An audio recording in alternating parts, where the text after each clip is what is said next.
Alright, what's going on, folks? It's Mo Genie, baby. The bareback barbarians doing what we do. So, I hope y'all like the new mic setup. I hope you like the new camera setup. Paid a grip for this thing, alright? I'm gonna try to put a picture up on my Twitter. Bareback podcast at Twitter, whatever, at Bareback Podcast. That's the new Twitter handle for this channel. This camera I'm using right now is a Canon Rebel T6i DSLR camera. Let me take a picture for you guys so you can just see the beauty of this thing. I'm gonna post it up. I'm at work right now. Got the microphone right on top of it. So I hope I sound crystal clear. I'm looking crystal clear because I can see on the viewfinder. So, first topic at hand. Alright? First topic at hand that needs to be addressed. This is why I started this channel. You know, this is why I changed the rebrand of this channel, is to talk sports, politics, news. Alright? All the good stuff. So, I don't have my right-hand man, Tony Teflon, with me, but he will be available shortly when we get this thing popping off. So, yeah, let me show you the camera. That's it right there. Boom, boom, bow. Boom, boom, bow. Hopefully it's not too dark. Yeah, this is a Canon DSLR, man. This is a $600 camera. At the top here, you can see this little squishy thing at the top. That's the microphone. This thing is a beauty. Captures in 1080p. I'm going to be trying to do some vlogging on this thing. I'm doing photography now as a side gig on top of my full-time job. So, and on top of that part-time job, I'm doing YouTube. So, let's get started with the first topic at hand. Conor McGregor. Alright? I'm going to be doing the UFC side of things when it comes to mixed martial arts boxing. Tony Teflon will do the boxing side. We'll have a discussion. Hopefully Tony will come on with me this week so we can talk boxing. We're going to talk Andy Ruiz not wanting to do a rematch with Anthony Joshua. And everybody knows what that's all about. The dinero, man. Andy Ruiz knows this is his last payday. He's probably going to lose to Anthony Joshua. What he did was basically what Buster Douglas did to Mike Tyson in the early 90s. So he knows that if he takes the fight with Anthony Joshua rematch, he needs to make multi-millions. Not just millions, but multi-millions. So earlier this week, he declined to do a rematch. I don't know how long that's going to last, but me and Tony will talk about that. I'm going to do the UFC side now. And if you haven't heard already, I'm sitting here trying to log into my damn email. If you haven't heard already, Conor McGregor did some dastardly deed earlier this week. And this is the thing, man. This is where I think this guy is blurring reality with fiction. This persona that he took on, the Notorious, is all an act. Alright? It's just like wrestling. It's just like when Hulk Hogan became Hollywood Hulk Hogan. Alright? These guys had alter egos. Randy Savage, God rest his soul, he was the Macho Man when he got in the ring. When he's outside the ring, he was Randy Savage. That was my favorite wrestler of all time. Macho Man Randy Savage. Ooh, yeah. Alright?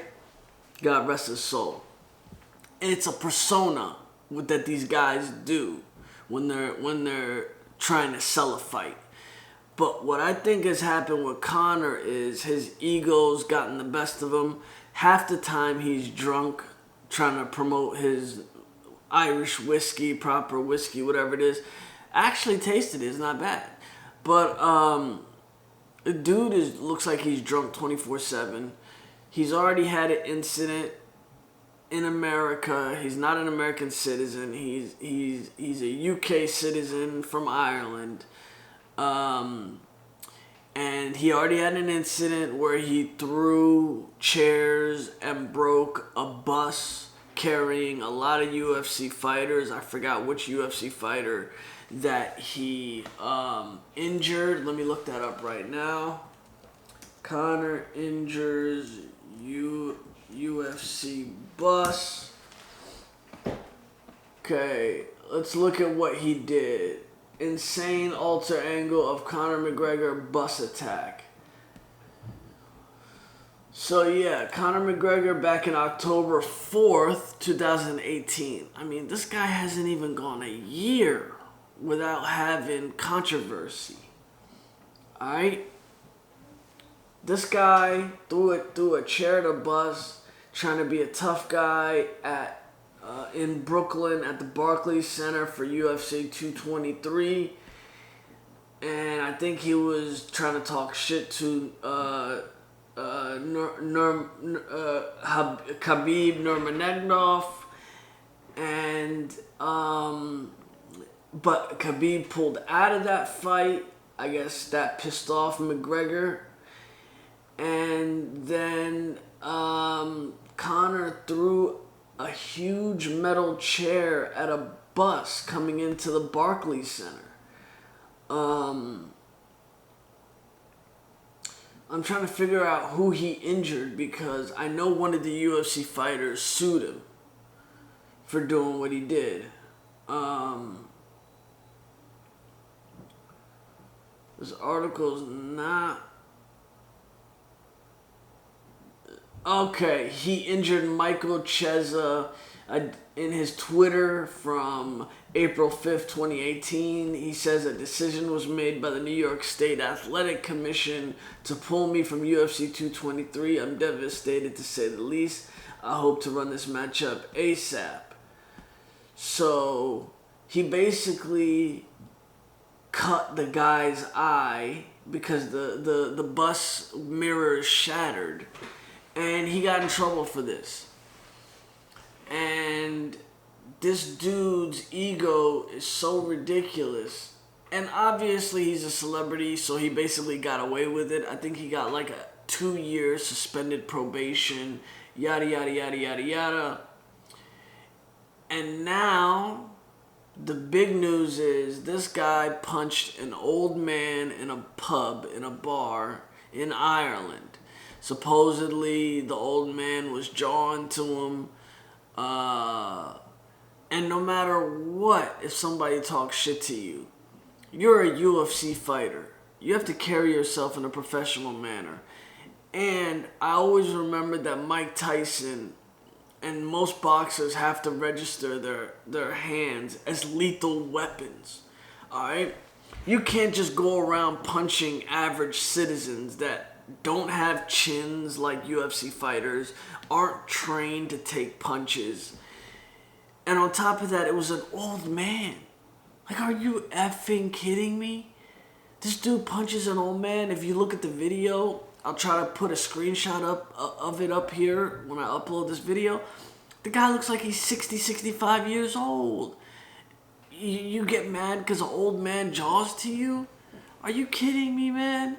See, this is the thing about Conor that a lot of people think that they like about him, but really he's a coward. He's a coward, he's a clown, and I was glad when Khabib submitted his ass. I was glad when Nate Diaz took him out, knocked his ass out in the first fight. I thought Nate Diaz should have won the second fight too. Conor is all mouth, alright? And some people like that shit, but in reality,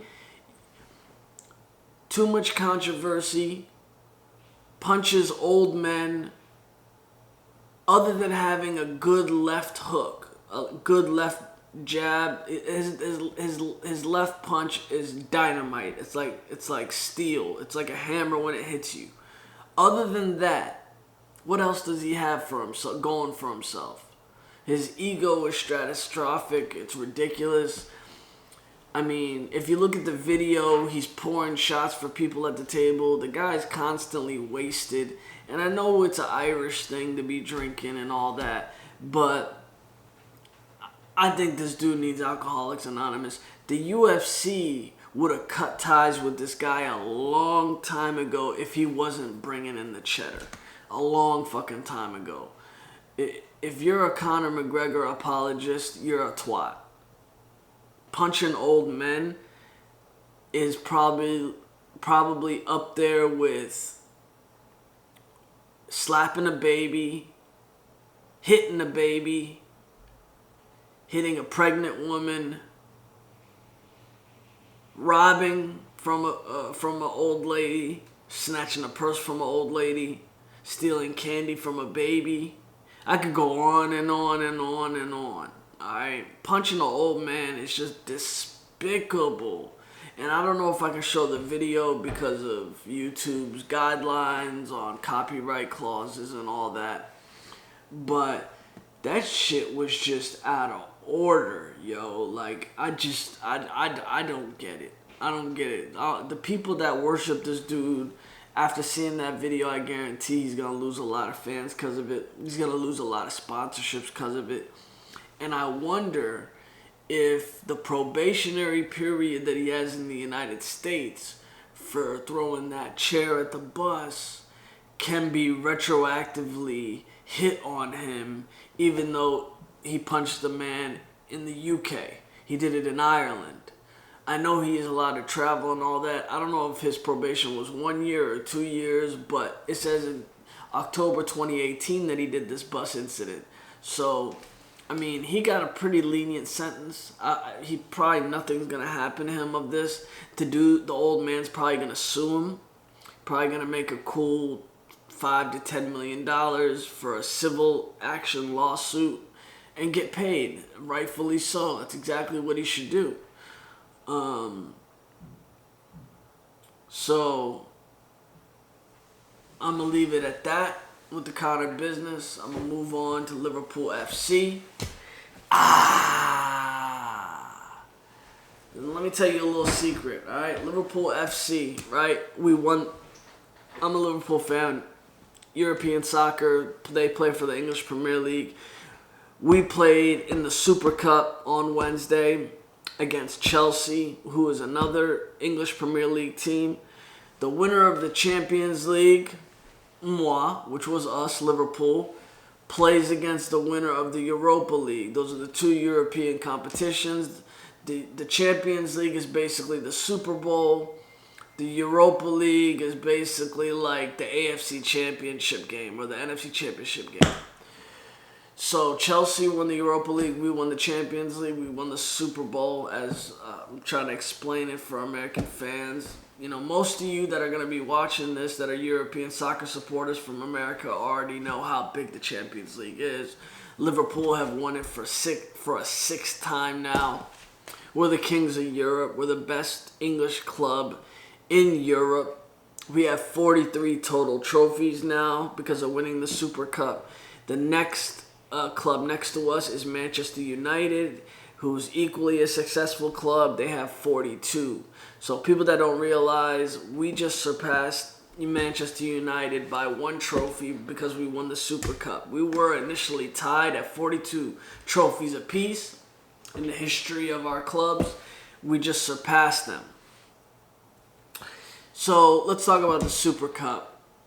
It was in Turkey, Istanbul. Anybody who's a Liverpool fan will know Liverpool has an affinity with Istanbul. We won the Champions League in 2005 in Istanbul, Turkey, which was one of the greatest comebacks in European competition. One of the greatest comebacks in sports, period. It doesn't matter what sport it is. We were down 3-0, and we came back to tie the game at 3-3, and we won on penalties. So all Liverpool fans have an affinity for the city Istanbul. I plan on traveling there soon.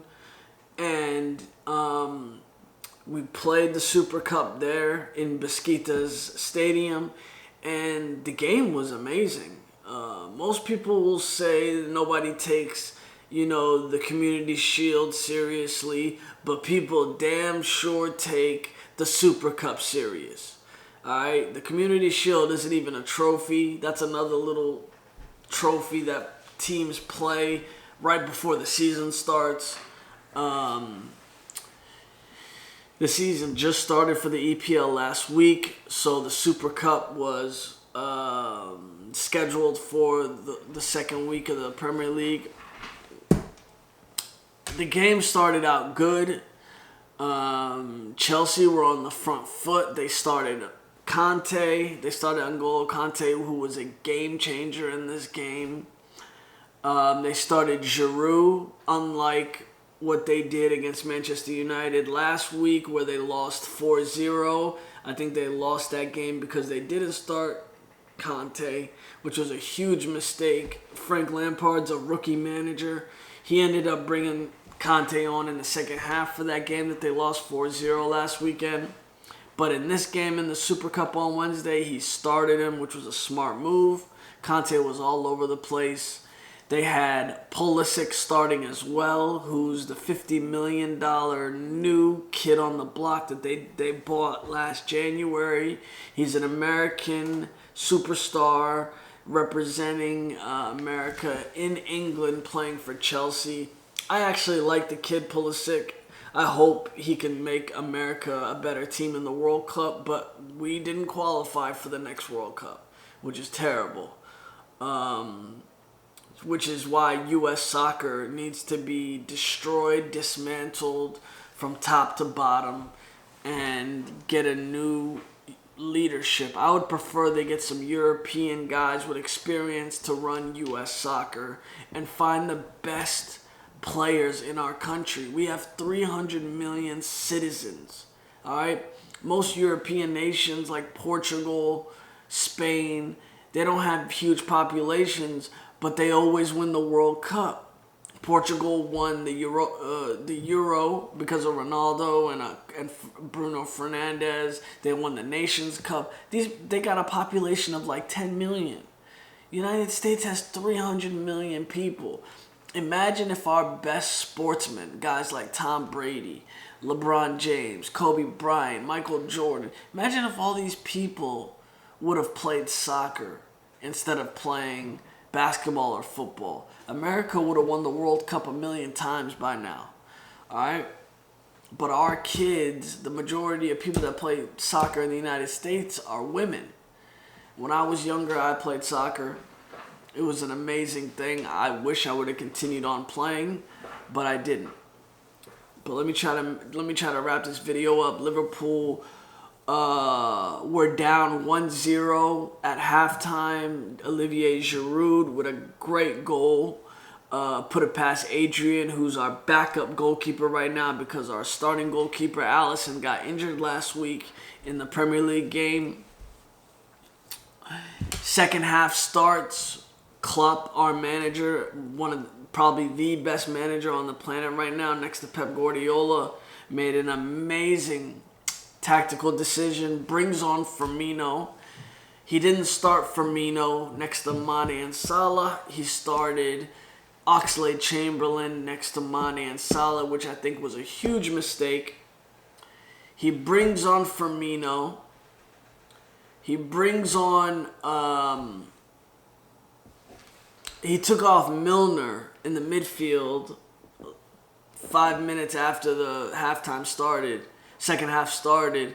I think he put on Gini Wijnaldum, but I'm not exactly sure. Don't kill me in the comment section. Basically, the midfield was being run by Henderson, Fabinho, and the third person.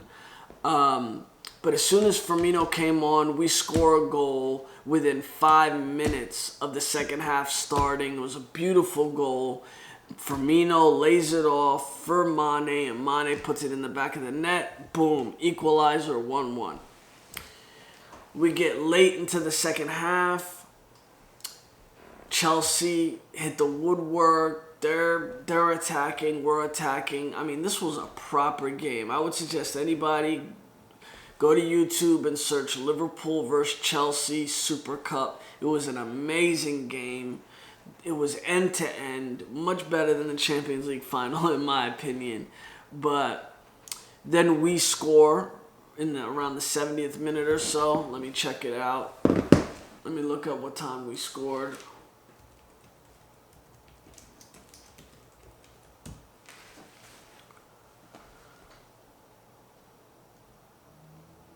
We scored in the 95th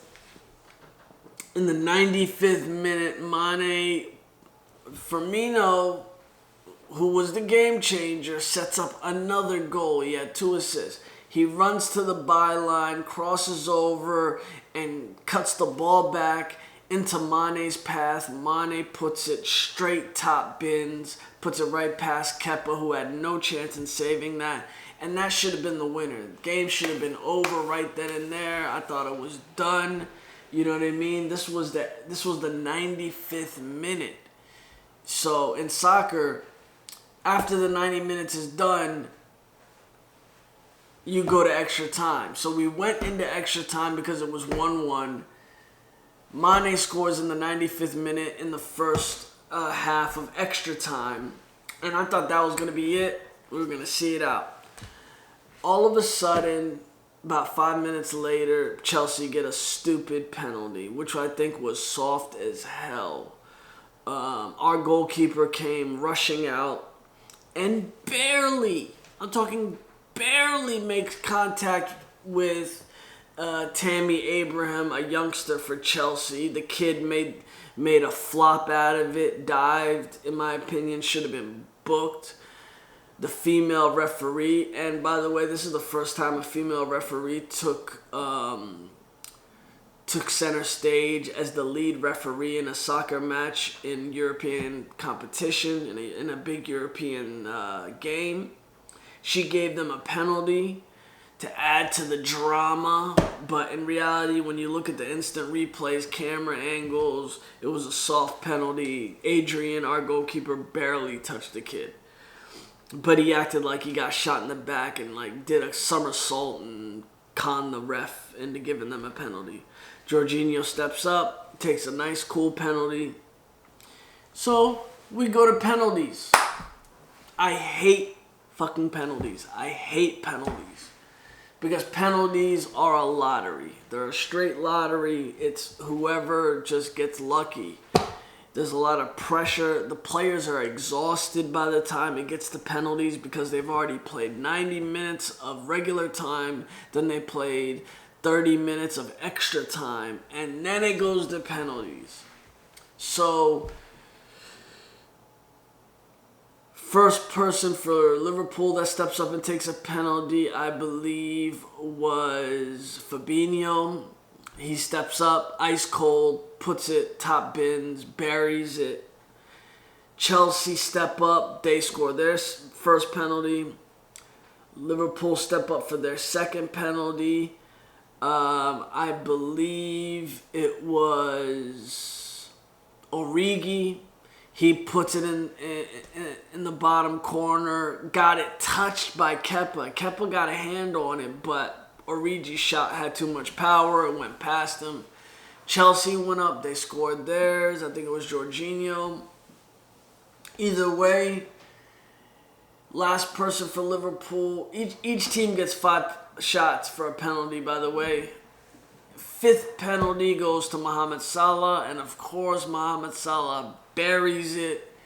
And it's on Chelsea to score the last penalty. If they miss it, the game's over. If they make it, they restart again, and each team gets 5 penalties again. Tammy Abraham, one of the youngsters for the Chelsea squad, steps up to take the pen, and you could just see in his face he didn't look confident. He didn't look confident at all. He was biting his lips and a whole bunch of other shit. and I just felt like he was going to miss. He steps up and puts a weak kick down the middle, and Adrian stops it. Liverpool win the Super Cup. Another trophy to the cabinet for the year 2019. That's 2 trophies now for the year 2019 for Liverpool. And we take care of business. I hate Chelsea. They're a bunch of rent boys. They're plastics. You know, we've had a rivalry with them for the last, decade or so. Now our rivalry with Man United's dying because Man United is garbage now.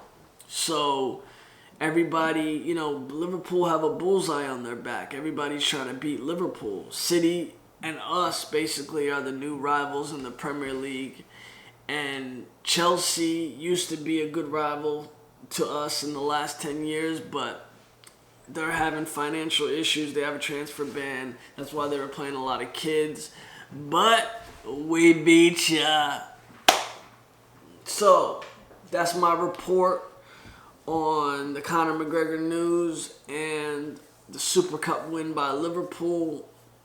Very solid, very solid. I don't know why Klopp started Oxlade-Chamberlain in the front line. He's a midfielder. He should never play in the front line. If he wasn't going to start Firmino in the first half, he should have just started Origi next to Mane and Salah. We probably would have blew them away. That game should not have been as close as it was, in my opinion. But we got the job done in the end anyway. So that's it for the Bareback Podcast for today. I'll see you guys on the next one. Please like and subscribe. Peace.